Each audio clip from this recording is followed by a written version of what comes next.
Hello everyone, it's your turn पर आपका स्वागत है। सुपर टेट के लिए सामाजिक अध्ययन और पर्यावरण के सभी टॉपिक्स को कवर करते हुए हम लगातार नए वीडियोस आपके लिए ला रहे हैं, जिसमें आज के वीडियो पे हम बात करेंगे अंटार्कटिका महाद्वीप के बारे में। तो आज का हमारा टॉपिक है अंटार्कटिका महाद्वीप। आइए शुरू करते हैं। शुरुआत करते हैं अंटार्कटिका महाद्वीप के मानचित्र से। तो आप यहाँ देख सकते हैं सफ़ेद बर्फ से घिरा हुआ जो आपको एरिया दिख रहा है, यह अंटार्कटिका महाद्वीप का क्षेत्र है। सदर्न ओशियन इसके चारों तरफ आपको दिखेगा। साथ ही रॉस सागर या रॉस सी यहाँ दिख रहा है, अमेंडमेंट सी दिख रहा है और वेडल सी दिख रहा है। इधर आपको ईस्ट अंटार्कटिका और वेस्ट अंटार्कटिका शो किया गया है।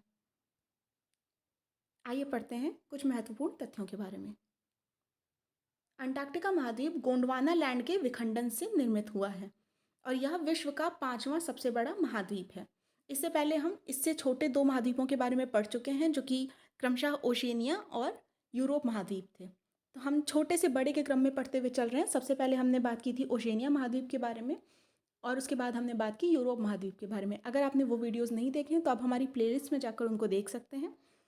इसके बाद आता है हमारा अंटार्कटिका, जो कि गोंडवाना लैंड के विखंडन से निर्मित हुआ है और यह विश्व का 5वां बड़ा महाद्वीप है। इसे निर्जन महाद्वीप भी कहते हैं, क्योंकि वर्ष भर वहाँ बर्फ जमी रहती है, इसलिए वहाँ किसी का स्थायी निवास नहीं है। मानव का स्थायी निवास न होने के कारण इसे निर्जन महाद्वीप कहते हैं। अंटार्कटिका ऐसा एकमात्र महाद्वीप है जिसका कोई मूल निवासी नहीं है। तो ऐसा महाद्वीप जिसका कोई मूल निवासी नहीं है वह अंटार्कटिका है और इसे श्वेत महाद्वीप भी कहते हैं। इसे श्वेत महाद्वीप क्यों कहते हैं? क्योंकि बर्फीली हवाएं चलती रहती हैं, हिमवर्षा होती है और हिम से भरा रहता है, इसलिए इसे श्वेत महाद्वीप कहते हैं। आगे देखते हैं। क्वीन ऑफ मॉड श्रेणी अंटार्कटिका को 2 भागों में बांटती है। कौन सी श्रेणी? क्वीन ऑफ मॉड श्रेणी अंटार्कटिका को 2 भागों में बांटती है और अंटार्कटिका की सर्वोच्च चोटी विंसन मैसिफ है। अंटार्कटिका की सर्वोच्च चोटी कौन सी है? विंसन मैसिफ, जो कि एल्सवर्थ पर्वत पर स्थित है। कौन से पर्वत श्रेणी पर? एल्सवर्थ पर्वत श्रेणी पर है अंटार्कटिका की सर्वोच्च चोटी, जिसका नाम है विंसन मैसिफ। आगे देखते हैं। पाल्मर प्रायद्वीप में काई व लाइकेन का विकास होता है। पाल्मर प्रायद्वीप क्योंकि यहाँ कभी कुछ समय के लिए बर्फ से मुक्त रहता है यह क्षेत्र, इसलिए यहाँ काई व लाइकेन जैसी वनस्पतियों का विकास हो जाता है। हिंद महासागर, अटलांटिक महासागर तथा प्रशांत महासागर इस महाद्वीप के इर्द गिर्द मिलते हैं। कौन कौन से? हिंद महासागर, अटलांटिक महासागर तथा प्रशांत महासागर इस महाद्वीप के इर्द गिर्द मिलते हैं। इस महाद्वीप को गतिशील महाद्वीप की उपमा भी दी जाती है। गतिशील महाद्वीप की उपमा किसे दी जाती है? अंटार्कटिका महाद्वीप को, क्योंकि बर्फ का प्रसार होता है, पिघलना होता है ऋतु के अनुसार अलग अलग तरीके से, इस वजह से इसे गतिशील महाद्वीप की उपमा दी जाती है। और विश्व का सबसे बड़ा ग्लेशियर लैम्बर्ट, विश्व का सबसे बड़ा ग्लेशियर कौन सा है? लैम्बर्ट। कहाँ अवस्थित है? अंटार्कटिका महाद्वीप पर। अंटार्कटिका में स्थित रॉस सागर पृथ्वी का निर्जनतम क्षेत्र माना जाता है। अंटार्कटिका में स्थित रॉस सागर पृथ्वी का निर्जनतम क्षेत्र माना जाता है तथा इसे ही गार्डन ऑफ ईडन की संज्ञा प्राप्त है। तो पृथ्वी का निर्जनतम क्षेत्र कौन सा है? रॉस सागर। कहाँ स्थित है? अंटार्कटिका में, और इसे गार्डन ऑफ ईडन भी कहते हैं। पर्यावरणीय सचेतता के कारण CCAMLR फुल फॉर्म क्या है? Commission for the conservation of Antarctic marine living resources ने रॉस सागर को विश्व का सबसे बड़ा समुद्री संरक्षित क्षेत्र घोषित किया। कब? 2016 में विश्व का सबसे बड़ा समुद्री संरक्षित क्षेत्र किसे घोषित किया गया? रॉस सागर को। यह कहाँ स्थित है? अंटार्कटिका महाद्वीप। अंटार्कटिका महाद्वीप को विज्ञान के लिए समर्पित महाद्वीप भी कहते हैं। देखते हैं भारत ने अंटार्कटिका महाद्वीप में क्या क्या काम किया है।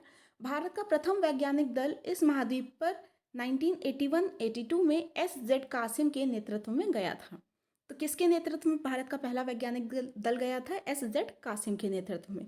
इसे क्या नाम दिया गया था? दक्षिण गंगोत्री का नाम दिया गया था। ईयर आप देख सकते हैं 81-82, नाम था दक्षिण गंगोत्री और नेतृत्वकर्ता कौन थे? SZ कासिम।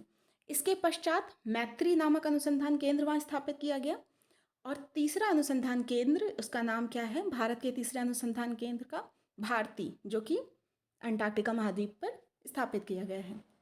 यहाँ मार्च 2012 से शोध कार्य संचालित है। तीनों के नाम देख लीजिए। पहला है दक्षिण गंगोत्री, दूसरा है मैत्री और तीसरा है भारती। भारत ने अपना राष्ट्रीय अंटार्कटिका अध्ययन केंद्र गोवा में स्थापित किया है। इंपॉर्टेंट फैक्ट है, भारत ने अपना राष्ट्रीय अंटार्कटिका अध्ययन केंद्र कहाँ स्थापित किया है? गोवा में। वर्तमान में भारत का 36वां अभियान अंटार्कटिका पर कार्यरत है। 36 अभियान अंटार्कटिका पर कार्यरत है भारत का वर्तमान समय में। अंटार्कटिका पर पहुंचने वाले प्रथम भारतीय लेफ्टिनेंट रामचरण थे। वेरी इंपॉर्टेंट, अंटार्कटिका पर पहुंचने वाले प्रथम भारतीय कौन थे? लेफ्टिनेंट रामचरण। अंटार्कटिका में व्हेल और सील पाए जाते हैं। अंटार्कटिका में व्हेल और सील पाए जाते हैं। यहीं पर पेंगुइन जैसे ना उड़ने वाला पक्षी, पेंगुइन और क्रिल मछली के झुंड पाए जाते हैं। तो पेंगुइन, क्रिल मछली, व्हेल और सील इंपॉर्टेंट है। कहाँ पाए जाते हैं? अंटार्कटिका महाद्वीप। अंटार्कटिका के ऊपर ओजोन रिक्तीकरण की प्रक्रिया 1980 के दशक में नासा के वैज्ञानिकों द्वारा प्रकाश में लाई गई। तो सबसे पहले ओजोन रिक्तीकरण की प्रक्रिया कहाँ प्रकाश में आई थी? अंटार्कटिका के ऊपर। ये क्वेश्चन पूछा जा चुका है और आपसे आगे भी पूछा जा सकता है कि ये ओजोन रिक्तीकरण की प्रक्रिया सबसे पहले कहाँ देखी गई? अंटार्कटिका महाद्वीप के ऊपर। ईयर आपको दिया गया है, किसके द्वारा? नासा के वैज्ञानिकों के द्वारा। हमारा वीडियो यहीं समाप्त होता है। इसे देखने के लिए बहुत बहुत धन्यवाद। अगर आपने हमारे चैनल को सब्सक्राइब नहीं किया है तो उसे सब्सक्राइब ज़रूर कर लें, वीडियो को लाइक करें। इस वीडियो की PDF के लिए आप हमारे टेलीग्राम चैनल से जुड़ सकते हैं, उसका लिंक डिस्क्रिप्शन बॉक्स में दिया गया है। Thank you.